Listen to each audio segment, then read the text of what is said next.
Welcome to Master How to Plan, How to Get Things Done. I'm your coach, Linda Easton. Well, think about the last time you thought about planning for your business. Did you just cringe? Maybe take a deep breath? Well, if you don't have a great plan, you're going to keep going the way you are. Not enough money, not enough time to get everything done, no enjoyment of working in the business that you started with a passion, and maybe even thinking of giving up on your dream business. True or true? Yeah, we all have those days where there are things to do that are not what we love, but not why you went into business, right? But you started your own business. Congratulations. And you believed you could make it as an entrepreneur. So what's changed?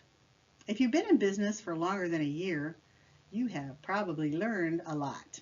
And if you're new or just thinking of starting, congratulations on that too. But there is a lot you will learn, or at least should be open to learning.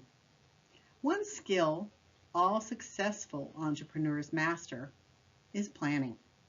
If you already have a detailed plan with actions written on your calendar that will double or 10x your business in the next 12 months, that is so exciting. Well, there are webinars that will tell you to think big, get the right mindset, meditate, use Facebook ads, market with some other social media. And that's all good, but until you know your business, your client, your goals, your strengths, and so much more, you will be learning. You will feel overwhelmed at times.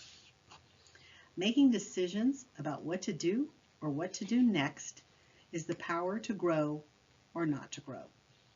And this is where planning comes in. There's a secret weapon to help you make decisions and love making a fabulous plan. And this webinar right here is the how to use a tool that you have probably heard about, but I'll go into in a way that will have you saying, why didn't I know about this before? This rocks. The problem with lots of trainings is that they tell you what to do, but they don't tell you how to do it. This is different. I hope that sounds good. Well, first let me say, I think you're amazing. You made it here, and today you're going to learn how to take a big leap in your business. So turn off your email, close those distracting windows, put your phone where you can't see it or hear it, because you made a fabulous decision to be here. So let's be present.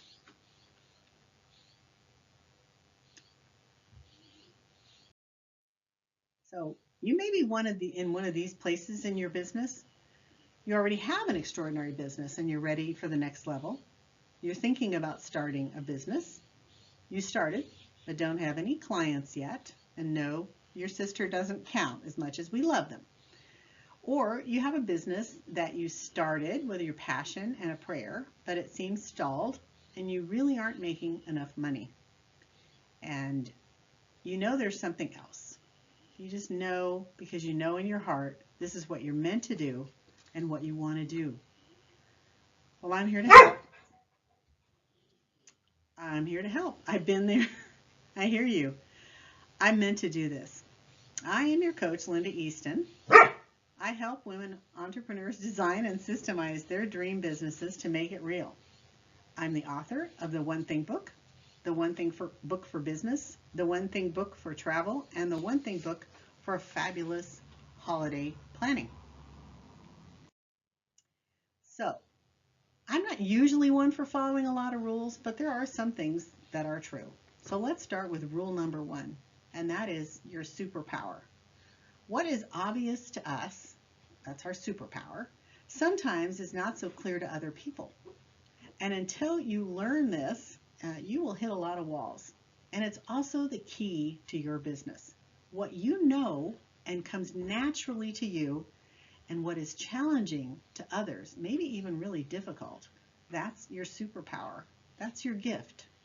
Success in your business is based on how well you share that, how comfortable you are with sharing that. So if you've been in business, you might be frustrated that you aren't reaching what you define as success yet. You started out with excitement and now you walk into your office, whatever that looks like, and wonder, What to do to grow your business? Well, if you're spinning, maybe you're feeling stuck, or have thought of not continuing what you're doing, then you're going to learn something today to help you begin planning for a lot more success. And because we only have a limited amount of time, I promise that before we end, I'll share with you a way you can take this further with me. It is time to step into your vision. Are you ready? I probably started my business like many of you. I had a general idea of what I was going to do, but no real plan. I had been in accounting for about 30 years, but I didn't want to do that. I moved every year of my life at least once until I was almost 30. And that had a big impact when I started my first business. When I went to a meeting of the National Association of Professional Organizers, I met 8 women who were doing something that sounded fun and fit into my life of organizing every time I moved, but certainly it was a business no one had heard of yet. What I knew was that I needed to learn about sales to have my own business. So I invested in a seminar about how to get a job in sales. Yes, even then I was a continuous learner. The seminar worked and I got a job selling filing systems. The most fun job I'd had up to that point. I went door to door in every business in the San Fernando Valley, really. Cold calling was my thing. And I had no fear because I was so anxious to learn. I got to walk into the film vault at Disney Studios and saw the original film canister of Snow White, along with thousands of others. And I designed filing systems for businesses from doctors' offices to manufacturing companies and everything in between. Then our plan to move out of Southern California, we called it escaping, became reality. With a slightly different business model and a name for my company, I was ready to go. To get clients, I started networking by attending a chamber mixer, and without anything but a business card, I told people I was a professional organizer. All I knew was that I was going to help business owners. And when I told someone I was a professional organizer, they asked if I could help with their closets or their kitchen. But I even knew then enough about my business to say no to that. I knew what I was in business for. But it was a learning curve. A couple of years in, it was time to change my fees, and I wasn't very comfortable with that. I was really busy, but I wasn't making much money. Does that sound something like something you have done? I bet it is. At least some of you. So finally, I took a course that was life-changing by teaching me to charge by the value to the client, not by the hour. And I wondered why I had never thought of that myself. It was so much easier to propose a project cost than have an hourly rate that really didn't give my client any idea what the cost would be. So they were kind of nervous the whole time. So can you relate to this? Maybe for your business it might apply. It was fun for a few years. Things were evolving as businesses do, sometimes by design, and sometimes it just happens when we don't make decisions. Then I found myself doing projects that I really didn't like doing. I didn't say no early enough, let's put it that way. And some of them actually, just really sucked the life out of me. And that affected my business. I had my own business, but it was not what I wanted it to be. So being a solopreneur is lonely, and I had to find a better way to build the business of my dreams. When you're an entrepreneur, you have the ability to invent or tweak your business whenever you want. And that is part of the problem if you're like me and have hundreds of ideas every day. I invested in a course, surprise, surprise, to teach me what I needed to grow in the ways to support the vision I had. And today, I am sure that Linda Easton Coaching reaches extraordinary businesswomen like you who are ready to set your intention for growing the business of your dreams. If being more productive and getting organized so you can do more of your superpower has been on your list for a while, and maybe a long while, this is really your opportunity to get it not only off your list, but actually get effective in life-changing ways. So let's open the door to thinking differently. If you've tried to be organized and more productive before, and if you don't have a clear vision of your business and your life goals, This isn't just motivation and ideas to think about getting organized and becoming the productive, successful business owner you dream of. I am a systems expert after all, and this is valuable, life-changing information. It's what I wish people had said to me when I started my business career. Do you see yourself as a successful entrepreneur? While we go through this first webinar, let's make sure that you're not distracted. So even though my little doggy was barking, I hope that that doesn't happen again, but I know how that goes. Just try to focus on what we're doing just in these few minutes. Because you know how you watch a webinar or go to a conference and have all those great notes and ideas?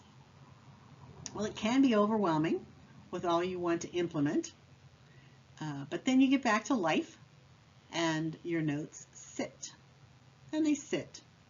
Well, here you have a different opportunity. You're sitting there all by yourself, hopefully, and as you go through this webinar, taking notes, not on your lap, hopefully, I'm going to suggest that you have pads of Post-it notes near you, as well as a pad or a journal where you're going to write down all your notes. Because writing ideas and actions you want to take on a Post-it note is going to help you later on in an exercise, which is the whole point of this entire series of videos, is for you to learn a brainstorming process that you probably have never experienced before, and especially if you want to learn more with me in a course I'll talk about later, you're going to really need those Post-it notes. So even if you are busy taking notes and you don't have time to write it on a Post-it note at the same time, the actions that you want to take or the ideas that come into your head as we're talking, then you can always go back over your notes right after this is over and write those things on those Post-it notes that really struck you. And we'll get into that more as we go along here. Well, I love this quote from the Asaro tribe. It says, "Knowledge is only a rumor until it lives in the bones," which means, of course, that it takes applying learning to make it real. I'm a big reader, as you can well imagine. I read all the time, but unless I start making notes and I write them in the book, yeah, I know that tweaks some people, but I write in the book, I take notes in a journal while I'm reading, and all that is about how to make it more real in my life and learning how to apply things that I'm reading and learning. And that's what we're going to do here. After all, I am a practical woman who wants to see results, and that may be why I love watching HGTV shows about renovations.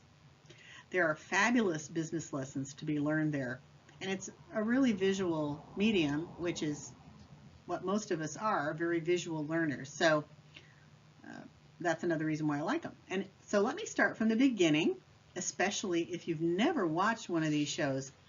I hope that's not you, because they're just so fun. So let's start with where they start.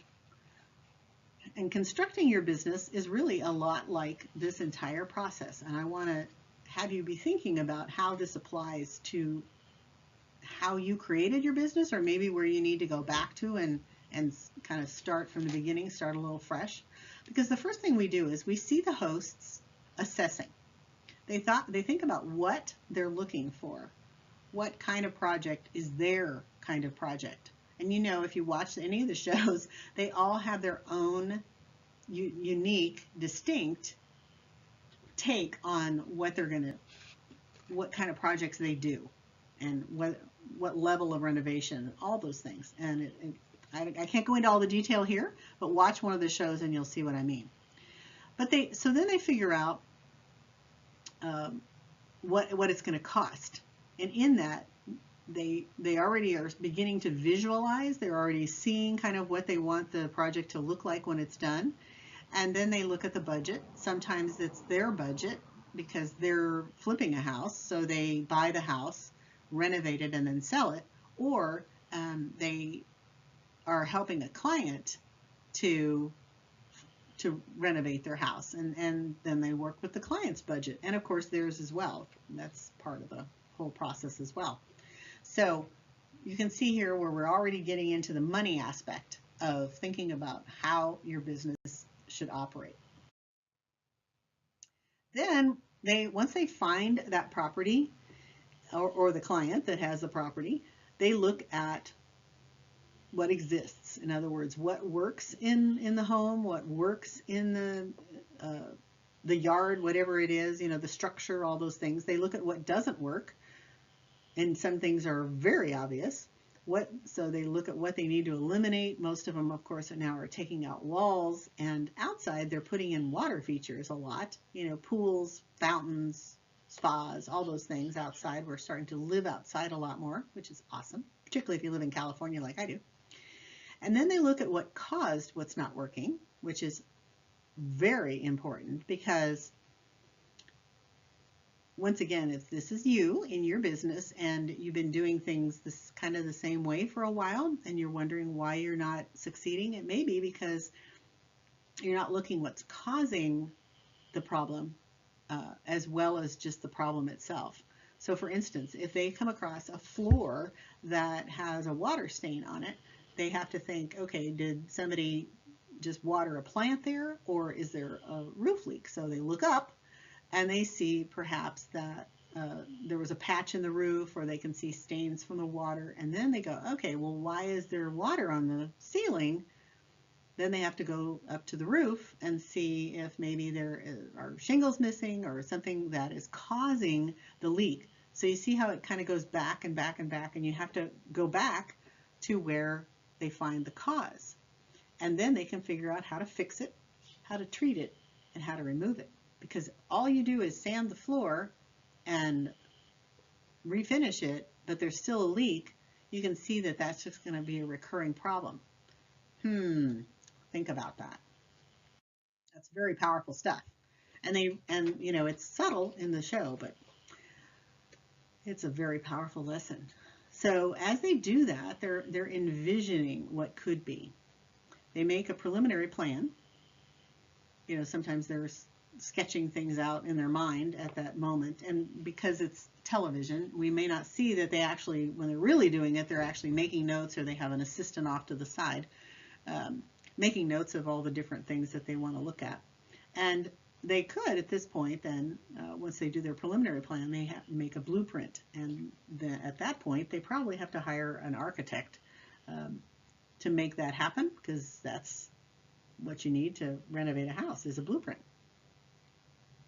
Then they look also at the elements that make up the design. Now there may be features about the house that they really love and that they're going to build on. So there may be a fireplace that's just awesome, and that's what is going to inspire the rest of the renovation. Sometimes it's just, they may find it's so amazing, they find a little piece of wallpaper with some colors in it that inspire them to design the rest of the house, or there's just a little feature around a door or something. So once again, it takes these elements that make up the design that really spurs the entire project and the outcome, for that matter. And then they look at, now, how do they create that with their budget and still have a profit, because it really is all about at some point, having a profit, because this is a business. Then they look at who and what do they need to have help them. So once again, they have to kind of look at their budget first and say, okay, well, what are we going to do ourselves? Are the homeowners going to rip out walls with us so that we save money?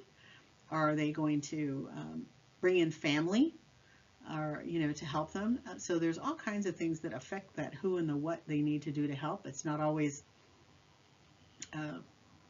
the same in every project, which is awesome, because it once again comes down to that budget.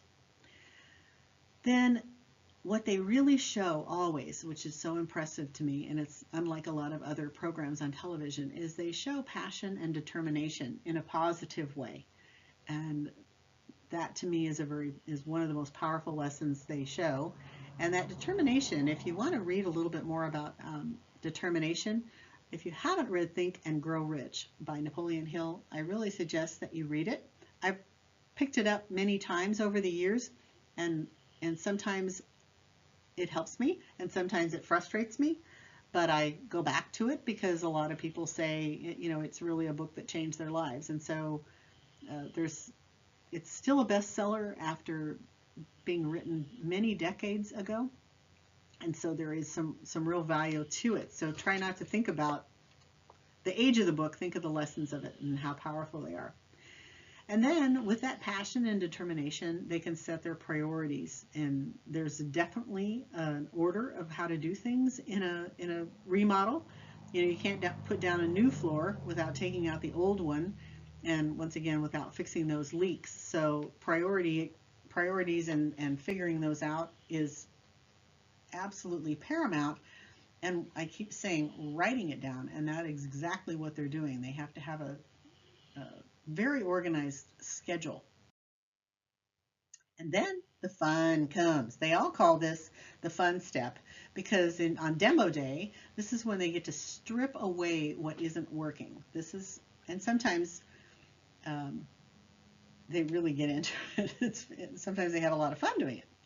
But they have to have every piece of furniture removed and anything that is not a part of the structure before they begin tearing down the walls. So once again, taking things down to the bare bones before they start redoing it is part of the powerful lesson. And it's it's really an organizing principle, if you will, that we'll learn a lot more about in the course that I'm going to talk about.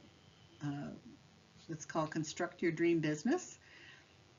In that, I go into a lot about one of the 5 lessons is about how to organize your business and how to organize your office so that it's a place that will be something you're very productive in and that you love walking into.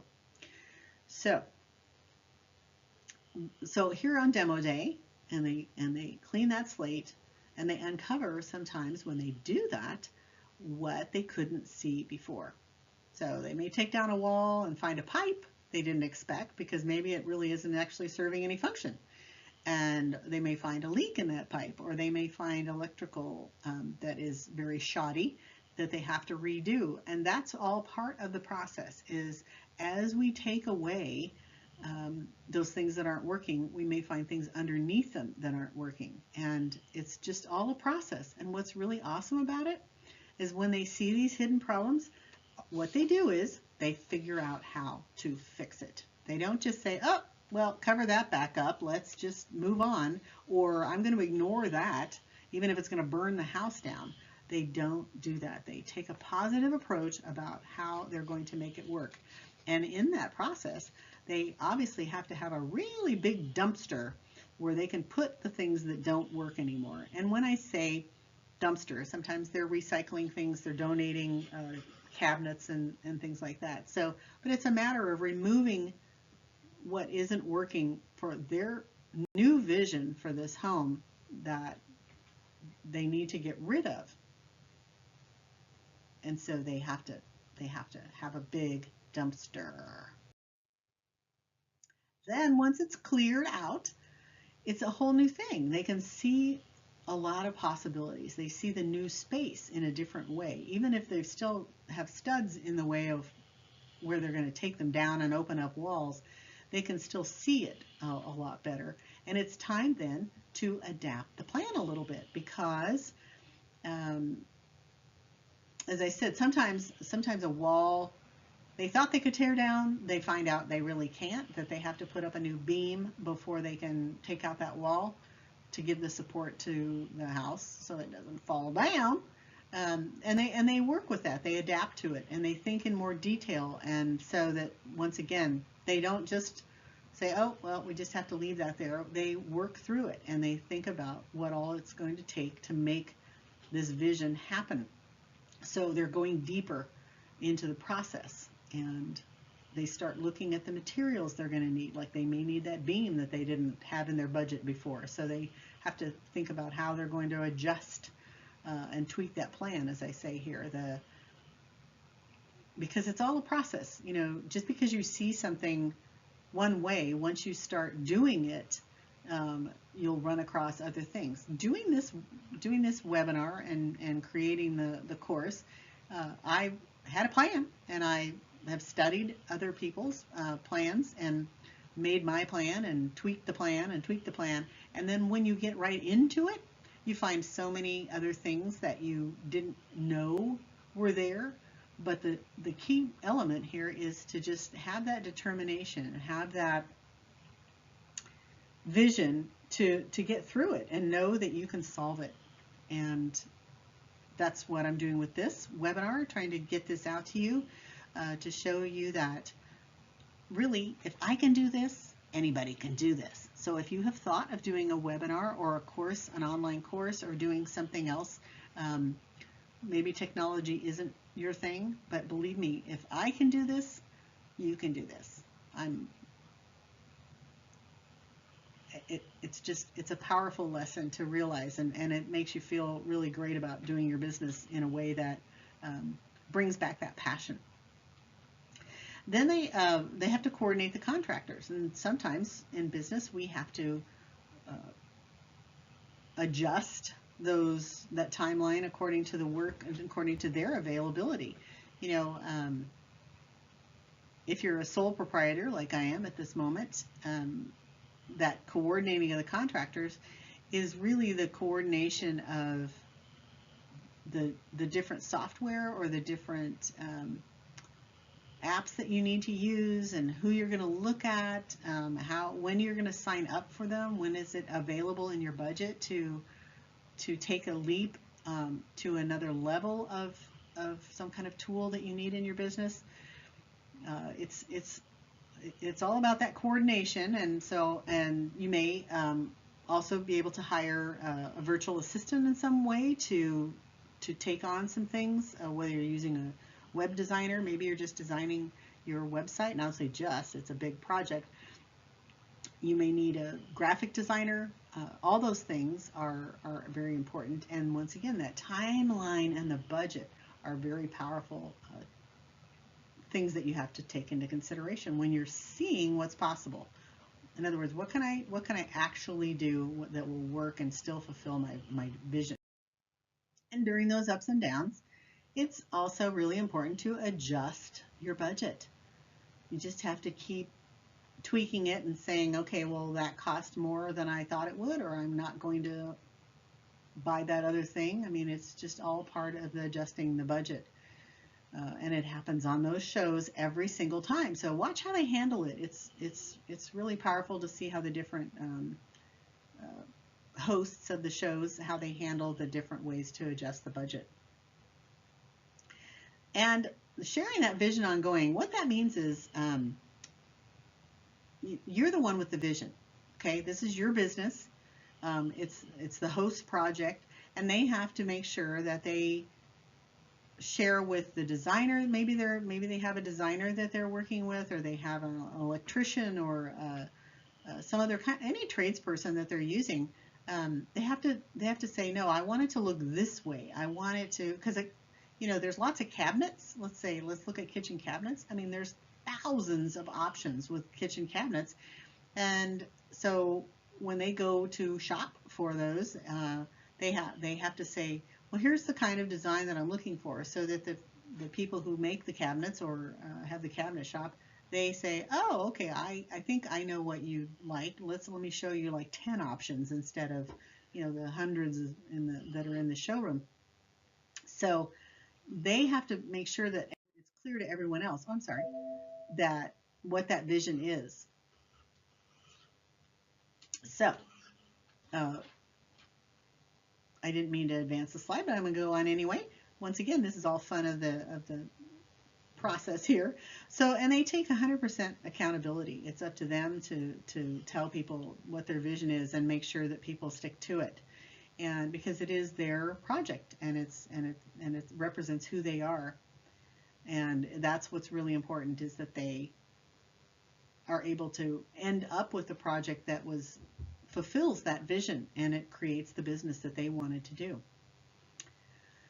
Now, we've really skipped ahead, because that getting it done thing, that's a big thing. It takes most of the show. But then they finally show us the reveal, they get done, the finished project or product. And it is done to the last detail. I don't know if early on in these shows we always saw every last detail, but now they put in the towels in the bathroom, and they do the flowers in vases, and they have cookies on the counter, all those things. And because once again, it's all part of their brand and their signature of who they are and what their business does. And what it means to be done is that it's sold to the client.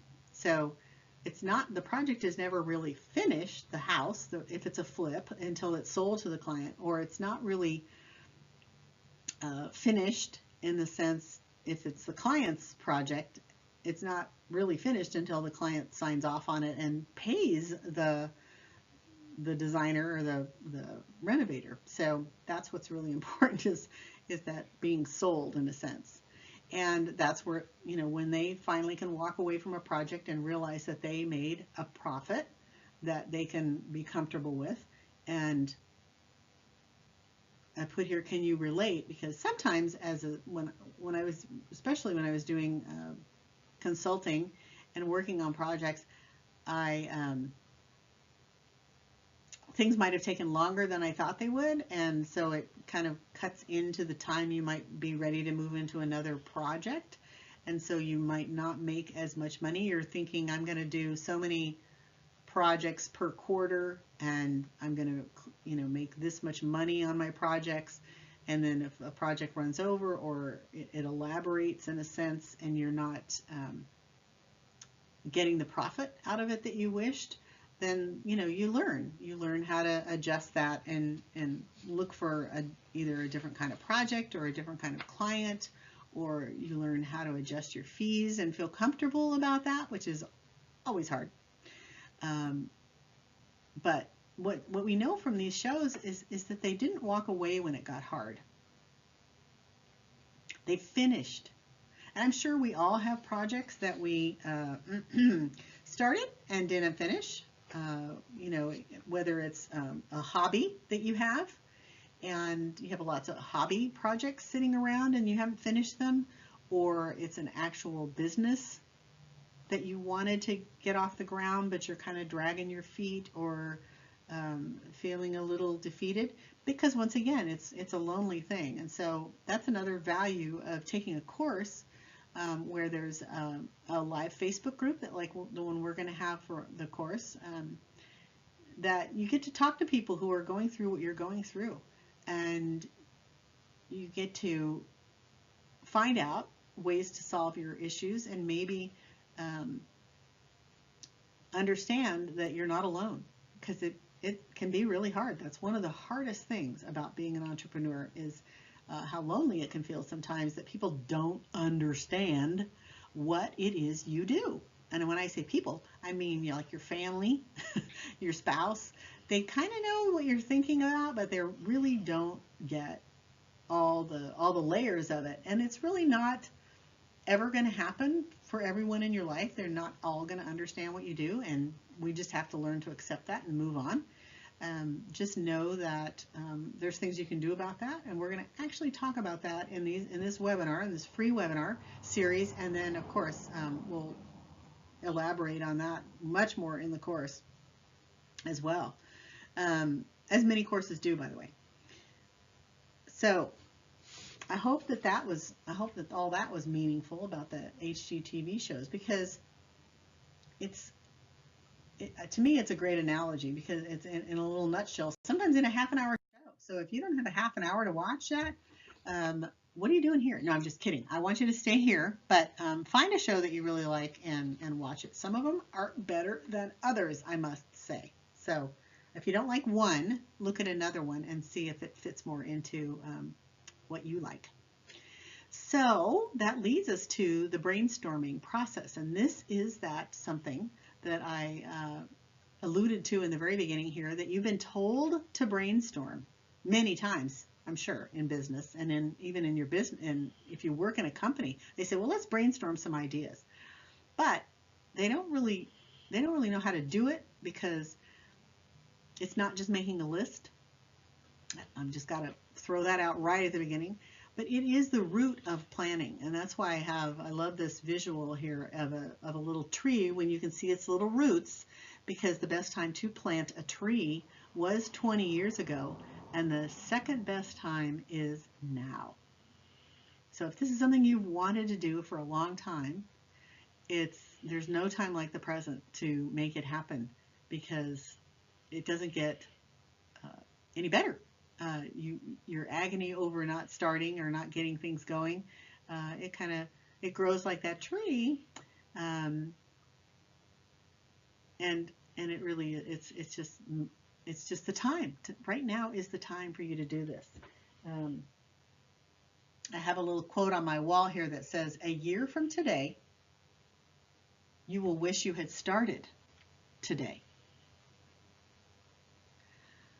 And planning really is the key to success, and brainstorming is the root of planning. So that's why we're starting off this whole webinar series talking about learning how to brainstorm in a way that you'll love, number one, but also in a way that will really, really help you.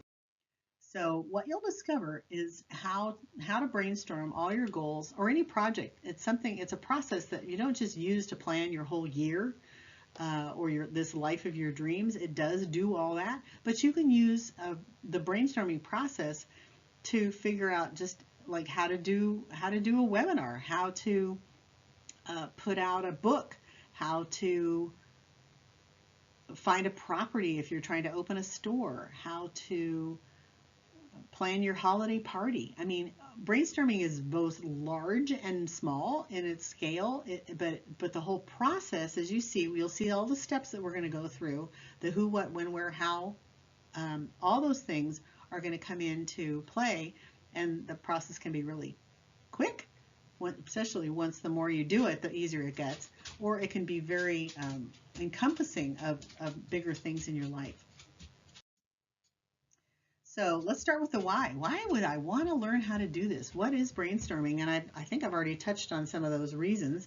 But if you're not getting anything done, if you're not really finishing stuff, you kind of start the thing, but you don't, like different kinds of marketing, for instance, and you're feeling a little overwhelmed either by the complexity of it or by the technology of it.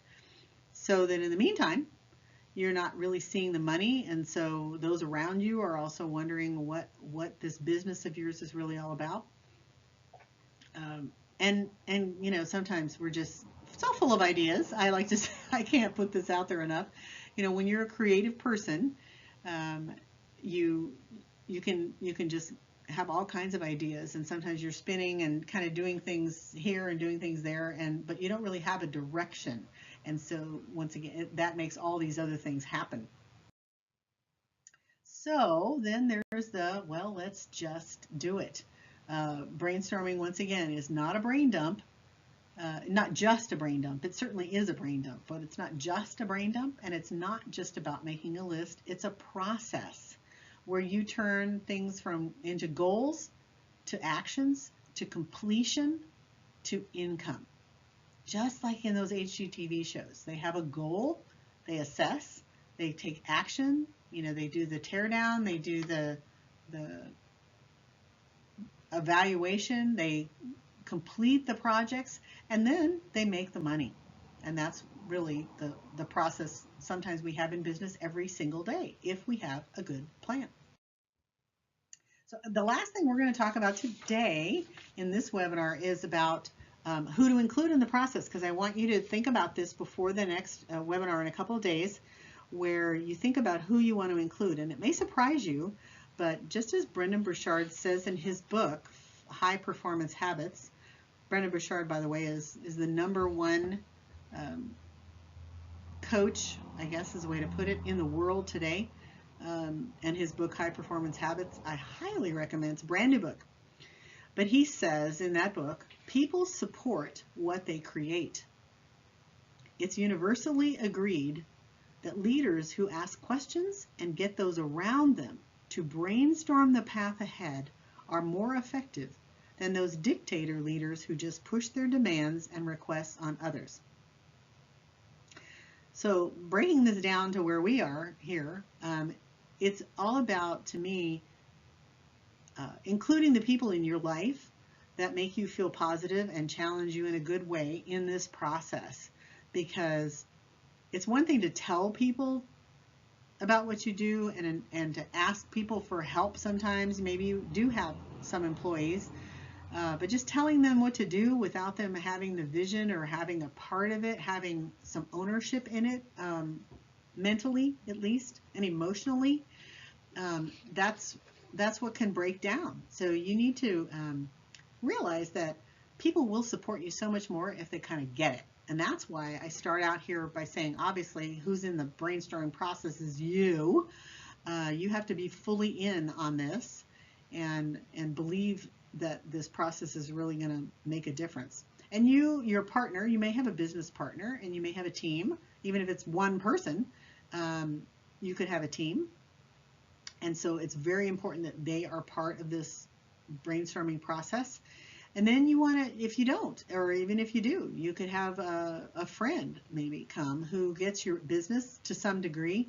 Maybe they've always just said, oh, I could see you doing a business, this is really great of you, but they don't really know what you're going through. But they will when they're done with this brainstorming process. And to have those alliances, it will make all the difference. And it could be someone who is also in business themselves, and that you could trade off. You could say, well, wow, I'm doing this for my business. I would be happy to do it for you if you think after we're done with it, if it's of any value to you, you could use this process and I could help you through yours. Because once again, having that kind of understanding could be really, really powerful down the line. So think about that. And then your spouse or your partner, if you want to have them in this phase so that they will get a little more understanding of what it is you do and they're willing to do that, all the more reason. Even if they just sit there for a while, and they're kind of like, well, I think I know what you do. They don't really, do they? And so having them here, and especially like if you're just brainstorming, and I'm not saying just, but if you want to brainstorm your family's plans for the next year, like family vacations and maybe a house project, maybe you want to do some renovation, having your spouse and your family part of the process, it's beyond powerful in how the success will come to fruition. And so once again, when I said this brainstorming process is for every part of your life, not just your business, but having your family, even if you have kids of the age where they kind of get what you do, or maybe they do help you, maybe you're in direct sales and they help you pack up the car when you're heading off to a party or something, having them here at this brainstorming process is awesome. I mean, the level of belief that you'll all have in each other will really elevate. And so I recommend that you invite them. And when I say family, maybe it's not maybe you have children, maybe you have nieces and nephews or cousins or, all kinds of people. When I say family, who is it that you think is a very positive, supportive personality that will give you great ideas? Invite them. There is no limit. And we'll talk more about that in the next session. But be thinking about this. Make a list, of course. I'm all about lists. And if you have, I'm going to send you a brainstorming checklist before the next video that'll allow you to go into a little more detail. But right now, just take out a piece of paper and list all these people that you want to invite to your brainstorming session. You could start talking to them about it if you want. And in the next one, we're going to talk about when and where and how to do that exactly in detail, how to create the actual brainstorming session. And we'll get into really good detail. And the sooner we get going, the better off you are going to be. I guarantee it. So for now, I am your coach, Linda Easton, and I hope that you are extraordinary. You have an extraordinary life and you live the life you imagine.